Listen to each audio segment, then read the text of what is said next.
Welcome back नाजरीन। आज की ये मूवी इंतहाई दिलचस्प होने वाली है, तो चलिए वक्त ज़ाया किए बगैर अपनी मूवी की जानिब बढ़ते हैं। इस मूवी की इब्तदा एक लड़के थोंग डी से होती है, जो एक मुश्किल ज़िंदगी गुजार रहा होता है। हर दिन वो दूसरे लड़कों की गुंडागर्दी का निशाना बनता है। वो कुछ नहीं कर पाता और जब वो उनसे बचने के लिए दौड़ता है तो वो लड़के और भी शिद्दत से उसका पीछा करते हैं और उस पर पत्थर बरसाते हैं। एक दिन थोंग डी गुंडों से बचने के लिए एक बाजार में छुप जाता है। वहाँ वो कुछ लड़कों को मार्शल आर्ट्स की मशक करते हुए देखता है। वो इनके करीब जाता है और उस्ताद से दरख्वास्त करता है कि उसे मार्शल आर्ट्स सिखाया जाए, ताकि वो भी ताकतवर बन सके और उन लड़कों का मुकाबला कर सके जो रोज उसे तंग करते हैं। मगर उस्ताद ने उसे शागिर्द बनाने से इनकार कर दिया, क्योंकि वो सिर्फ नौजवानों को ही अपने कॉलेज में दाखिला देते थे। उस्ताद ने बताया कि उनके गांव की रवायत के मुताबिक छोटे बच्चों को मार्शल आर्ट सीखने की इजाज़त नहीं, क्योंकि ये डर होता है कि कहीं वो इस इल्म को गलत मकासद के लिए इस्तेमाल न करें या उसे गलत तरीके से न अपनाएं। दिखाया जाता है कि थोंग डी का वालिद नहीं चाहता कि वो मार्शल आर्ट्स सीखे या किसी ऐसी सरगर्मी में शामिल हो जो उसके लिए नुकसानदेह हो सकती हो। वो थोंग डी को एक राहिब के पास ले जाता है ताकि वो उसे मार्शल आर्ट्स के खतरात से आगाह कर सके। थोंग डी का वालिद, जो एक पक्का बुद्ध मत का पैरोकार था, मार्शल आर्ट्स के सख्त खिलाफ था, क्योंकि उसके नजदीक ये तशद्दुद के मुतरादिफ था। मगर राहिब थोंग डी के वालिद की उम्मीद के बरखिलाफ उसे मार्शल आर्ट सीखने की इजाजत दे दी, लेकिन शर्त ये रखी कि उसे सिर्फ अपने दिफा के लिए इस्तेमाल करेगा, ना कि तशद्दुद के लिए। एक दिन थोंग डी मंदिर के आसपास खेल रहा था तो गांव के बच्चे फिर से उस पर पत्थर बरसाने लगे। उन बच्चों में से एक लड़का छुर भी शामिल था, जो एक रईसजादे का इकलौता बेटा था। रईस, जो गांव का सबसे अमीर और बाअसर आदमी था। थोंग डी चुर और दूसरे बच्चों की सलूक से बेजार होने लगा। चुनाचा उसने अपने दिफा के लिए खुद साख्ता सादा आलात से मार्शल आर्ट की मशक शुरू कर दी। थोंग डी, जो न सिर्फ बेपनाह जज्बा जंग रखता था, बल्कि मार्शल आर्ट्स में एक गैर मामूली सलाहियत का मालिक भी था। ये बात उस वक्त साबित हो गई जब सिर्फ एक दिन मशक के बाद भी वो दूसरे बच्चों को शिकस्त देने में कामयाब हो गया। इस वाक़ये के बाद थोंग डी ने मुसलसल अपनी जिस्मानी ताकत बढ़ाने और महारत को निखारने में मेहनत की, ताकि वो एक ज़बरदस्त फाइटर बन सके। जब वो जवान हुआ तो छुर के गुरों ने एक बार फिर उसे निशाना बनाया और वो उस पर पुराने बदले के आग में हमला करना चाहते थे।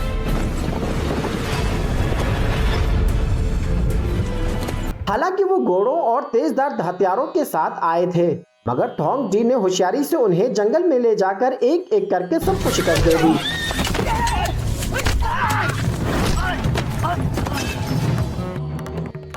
चुर शिकस्त खोदा और शर्मिंदा होकर सीधा अपने पिता के पास गया ताकि थोंग डी की शिकायत करे। लेकिन जब चुर के पिता को यह मालूम हुआ कि चुर ने ही थोंग डी पर हमला करने की कोशिश की थी, तो वो उल्टा चुर पर बरस पड़ा, क्योंकि थोंग डी उनके गांव का एक ऐसा किराए का सिपाही बन चुका था जो उनके लिए बड़ी कमाई का जरिया था। नाराज होकर चुर का पिता उसे खबरदार करता है, अगर उसने दोबारा थोंग डी को तंग किया तो उसे घर से निकाल दिया जाएगा। जब से थोंग डी की ताकत और सलाहियतों को गांव वालों ने तस्लीम किया, वो अक्सर दूसरे गांव या कॉलेज के फाइटर्स से लड़ने के लिए मावजे पर बुलाया जाने लगा। हर बार जब कोई लड़ाई जीतता तो उसका उस्ताद और चुर का पिता, जो उससे जीत पर शर्त लगा चुके थे, बड़ा इनाम जीत लेते थे। न सिर्फ थोंग डी बल्कि उसके कॉलेज के दूसरे तुलबा भी शर्तों का निशाना बनाया जाता, चाहे उन्हें इसमें अपनी जान तक क्यों न देनी पड़े। मगर थोंग डी बाकियों से मुख्तलिफ था। वो एक नाकाबिल शिकस्त फाइटर माना जाता था, जो हमेशा जीतने की सबसे बड़ी उम्मीद होता। इसलिए उसे एक पैसा कमाने वाली मशीन समझा जाने लगा। बदकिस्मती से ये सब उस वक्त बदल गया जब एक दिन एक अजीम फाइटर कुरुहा नामी शख्स, जो दूसरे गांव से आया,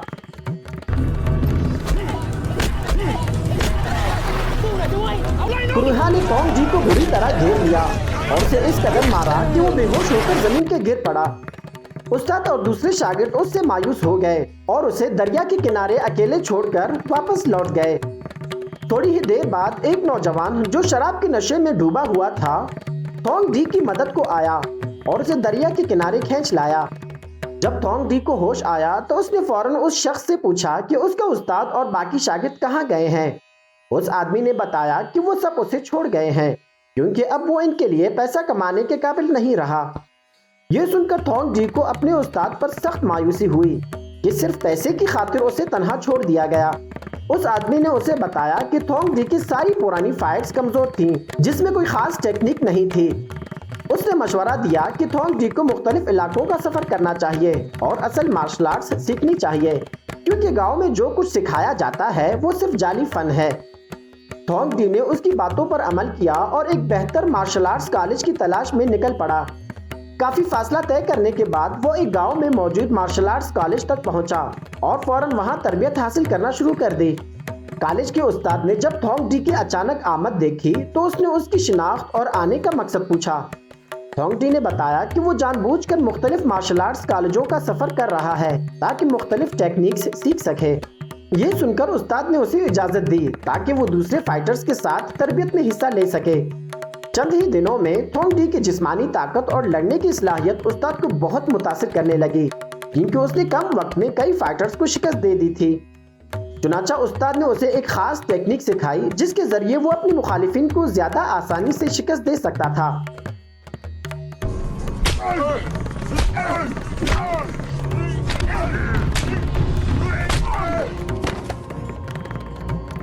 एक दिन चुर के आदमियों में से एक नौजवान जो उस गांव में खाने की खरीदारी के लिए आया था, उसने थोंग जी को वहां मार्शल आर्ट्स की मशक करते देखा। वो वापस गया और चुर को खबर दे दी। अगले ही दिन चुर अपनी सिपाहियों के साथ कॉलेज आ पहुंचा।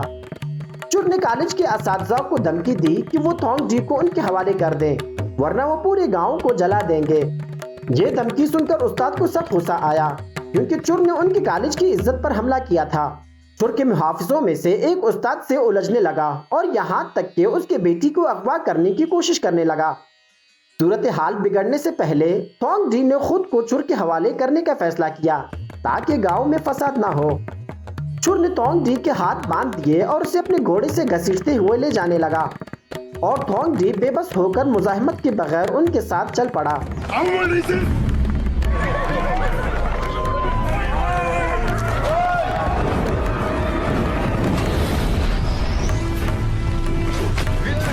मगर जब चुर के आदमियों ने गांव के रिहायशियों के घरों को आग लगाना शुरू किया तो थोंग जी ने यह सब कुछ बर्दाश्त न कर सका। उसने फौरन चुर के घोड़े को खोला और अचानक उस पर हमला कर दिया। एक ही वार में चुर को जमीन पर गिरा दिया और फिर थोंग जी तेजी से आगे बढ़ा ताकि गांव वालों की मदद करके बाकी गुंडों को भी शिकस्त दे सके। आखिरकार तमाम शर पसंदों को जेल कर दिया गया।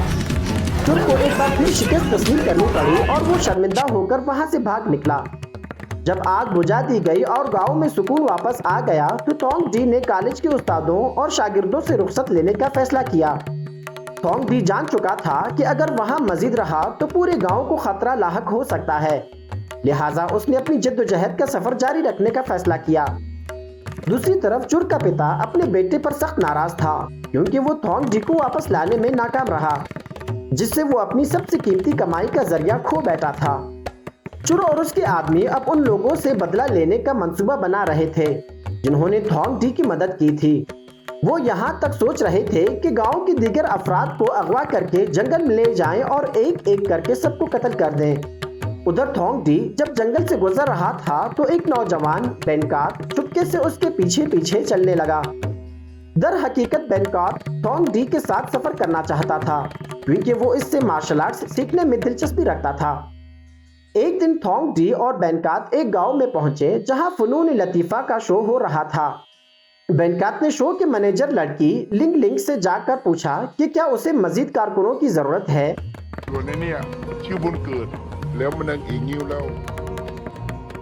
लिंग लिंग ने थोंग जी और बेनकात को अपने वालिद से मिलवाया और बताया ये दोनों मुसाफिर काम की तलाश में हैं। पहले तो उसके पिता ने उन्हें रखने से इनकार कर दिया, क्योंकि फनून लतीफा के शो से मुनाफा बहुत ही कम होता है। मगर जब उन्हें पता चला कि थोंग जी और बेनकात थोड़ी सी फीस अदा करने को तैयार हैं, तो उसने दोनों को शो में शामिल होने की इजाजत दे दी।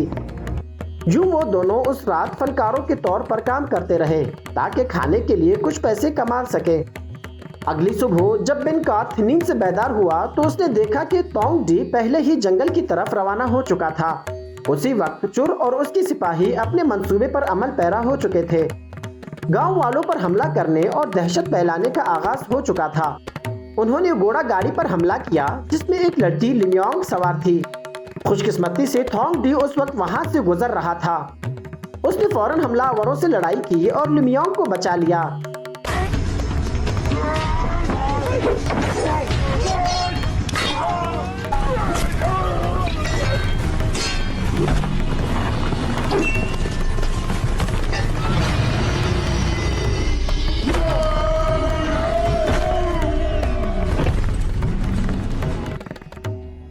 लड़ाई जीतने और लिमियोंग की जान बचाने के बाद थोंग डी फिर से अपनी राह पर निकलने का फैसला करता है, मगर उससे पहले लिमियोंग ने शुक्रिया के तौर पर उसे एक सोने की अंगूठी और एक घोड़ा गाड़ी तोहफे में दी।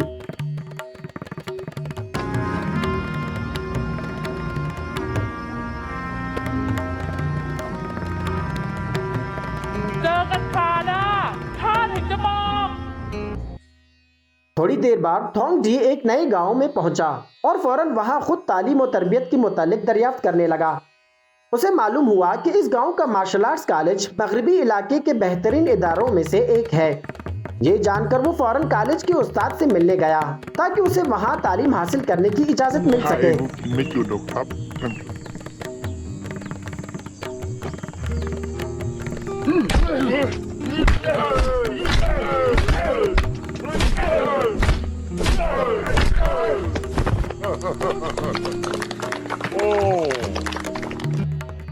जब उस्ताद ने थोंग डी की सलाहियत देखी तो उसने उसे अपना शागिर्द कबूल कर लिया और बैनकात से भी मिलवाया, जो पहले ही गांव पहुंच चुका था। थोंग डी ने अपने दूसरे उस्ताद की निगरानी में सख्त और बाकायदा तरबियत शुरू कर दी ताकि वो तेजी से अपनी सलाहियतों को बेहतर बना सके। चंद दिनों बाद उस्ताद ने थोंग डी की सलाहियतों को पहचान लिया और उसे बैनुल कॉलेज मुकाबलों में हिस्सा लेने की पेशकश की।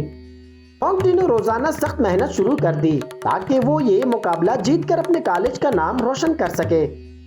जिस रोज ये मुकाबला होने वाला था, थोंग डी की एक बार फिर से लिंग लिंग और लिमियोंग से मुलाकात हुई, जो इत्तेफाक से गांव के शहर को आई हुई थी। जब मुकाबला शुरू होने को था तो दिगर स्कूलों के रहनुमा थोंग डी के उस्ताद और उसके कॉलेज को कमतर समझ रहे थे, मगर थोंग डी ने हालात का फांसा पलट दिया और ये साबित कर दिया कि उनका कॉलेज किसी से कम नहीं बल्कि सबसे बेहतर है।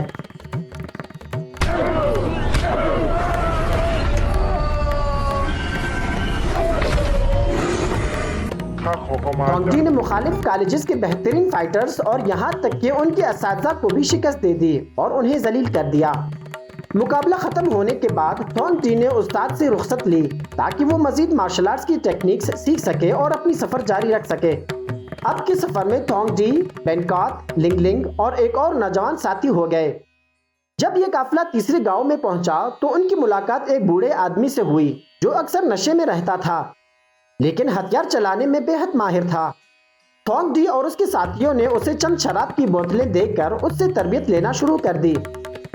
वो सब रोजाना सख्त मश्क करने लगे ताकि तलवार और दीगर हथियारों के इस्तेमाल में माहिर हो सकें।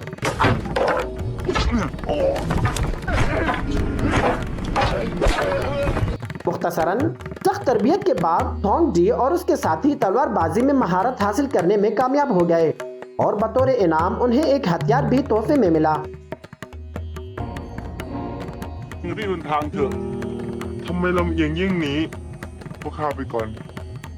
एक दिन जब वो सब जंगल से गुजर रहे थे, अचानक उन पर चुर की सिपाहियों ने हमला कर दिया। इस हमले में बैनकात शदीद जख्मी हो गया, लेकिन खुशकिस्मती से थोंग डी ने बहादुरी से लड़ते हुए चुर के तमाम सिपाहियों को शिकस्त दे दी और मार डाला, मगर चुर एक बार फिर से फरार होने में कामयाब हो गया।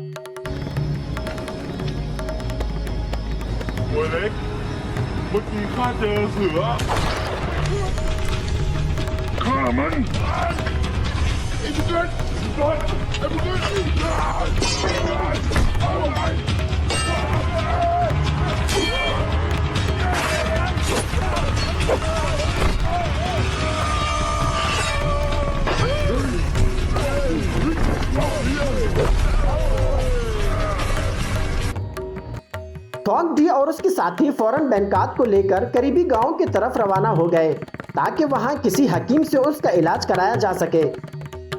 रास्ते में एक शख्स रुवांग ने उन्हें हकीम तलाश करने में मदद दी, जिस पर थोंग डी ने उसका शुक्रिया अदा किया। उसी गांव में थोंग डी की अचानक मुलाकात लिमियोंग से हुई, जो दरअसल क्रूहा की बेटी निकली, जिसने माजी में थोंग डी को शिकस्त दी थी। क्रूहा ने थोंग डी को आने वाले दिनों में होने वाले एक शाही मुकाबले में शिरकत की दावत दी, जो बादशाह की सरपरस्ती में मुनक्किद होना था। थोंग डी ने दावत कबूल कर ली और मुल्क भर से बेहतरीन फाइटर्स के साथ लड़ने के लिए तैयारी शुरू कर दी। मुकाबले के दिन थोंग डी और क्रूहा ने कई मुखालिफ फाइटर्स को बआसानी शिकस्त दी। यहां तक कि आखिरी मुआरका थोंग डी और क्रूहा के दरमियान तय पाया, वही क्रूहा जिसने उसे पहले हरा दिया था। इस बार बादशाह ने क्रूहा की फतह पर भारी रकम लगा रखी थी, मगर थोंग डी ने खौफ के बजाय हौसला दिखाया।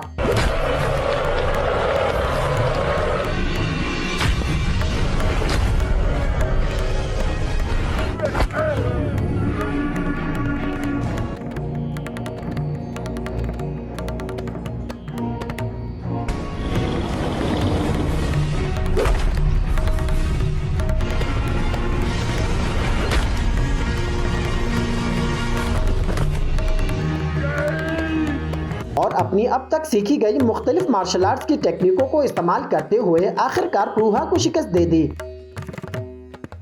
जैसे ही मुकाबला खत्म हुआ, बादशाह थोंग डी की सलाहियतों से मुतासिर हुआ, क्योंकि उसने न सिर्फ कई नामवर फाइटर्स को शिकस्त दी, बल्कि बादशाह के काबिल एतमाद फाइटर को भी पिछाड़ डाला। लेकिन जब बादशाह इनाम देने के लिए आगे बढ़ा तो अचानक एक गिरोह मैदान में दाखिल हुआ और बादशाह पर हमला कर दिया। ये गिरोह रुआंग की क़यादत में था, वही शख्स जिसने थोंग डी की मदद की थी। कुछ देर के लिए मैदान में जबरदस्त लड़ाई छिड़ गई, मगर उस वक्त सब चौंक गए जब रुआंग ने ऐलान किया कि वही असल बादशाह है।